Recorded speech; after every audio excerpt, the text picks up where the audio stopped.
উৎপল মণ্ডল, তাই তো তোমার নাম? উৎপল মণ্ডল আজ বারুইপুর এসপি অফিসের সামনে ওয়াকফ বোর্ডের এই যে আইন পাস নিয়ে বিক্ষোভ ছিল মুসলিম সম্প্রদায়, তাই তো? কি ঘটনা ঘটেছে বলো তুমি? ওরা মিছিল করছিল, আমি জানি না। আমার বাড়িতে বাচ্চাটা অসুস্থ বলে আমি সাইড দিয়ে বেরোচ্ছিলাম। বেরোতে আমাকে সবাই মিলে ধরে লাথি মেরে বুকে, কথা বলতে পারছি না, ওর গলাটা কেমন হচ্ছে এখানে।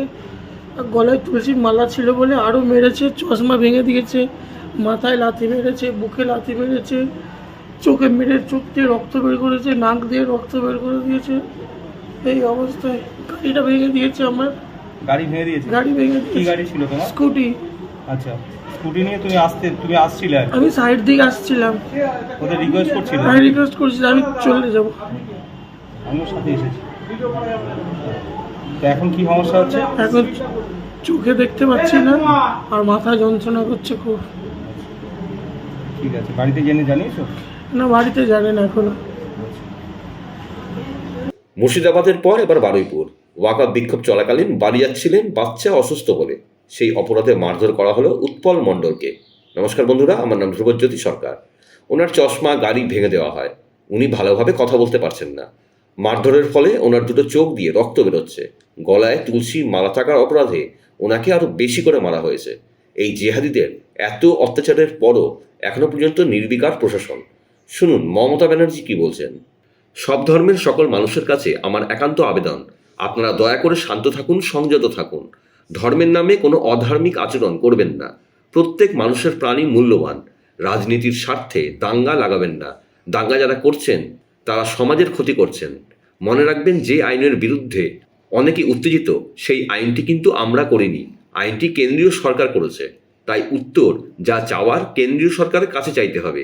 আমরা এই বিষয়ে আমাদের বক্তব্য সুস্পষ্টভাবে বলছি। আমরা এই আইনকে সমর্থন করি না। এই আইন আমাদের রাজ্যে লাগুও হবে না। তাহলে দাঙ্গা কিসের? আরও মনে রাখবেন, দাঙ্গায় যারা উস্কানি দিচ্ছেন তাদের বিরুদ্ধে আইনগত ব্যবস্থা আমরা নেব। কোনো হিংসাত্মক কার্যকলাপকে আমরা প্রশ্রয় দিই না, কিন্তু রাজনৈতিক দল ধর্মকে অপব্যবহার করে রাজনৈতিক সুবিধা নিতে চাইছেন। তাদের প্ররোচনায় পা দেবেন না। আমি মনে করি ধর্ম মানে মানবিকতা, সহৃদয়তা, সভ্যতা ও সম্প্রীতি। সকলে শান্তি ও সম্প্রীতি বজায় রাখুন, এই আমার আবেদন। এত কিছুর পরেও কোন ধর্মের মানুষ এই দাঙ্গা করছে উনি জানেন না। এখনও উনি নাম না করে বিজেপিকে দোষ দিয়ে যাচ্ছে। আর এই তোষণের ফলে জেহাদিরা আরও প্রশ্রয় পাচ্ছে আর আক্রান্ত হচ্ছে হিন্দুরা। যারা ঘরবাড়ি ছেড়ে পালিয়ে আসছে তারা বলার পরও এই সন্ত্রাসবাদীদের ধর্ম খুঁজে পাচ্ছেন না মুখ্যমন্ত্রী। তাই তিনি সব ধর্মের মানুষের কাছে আবেদন করছেন।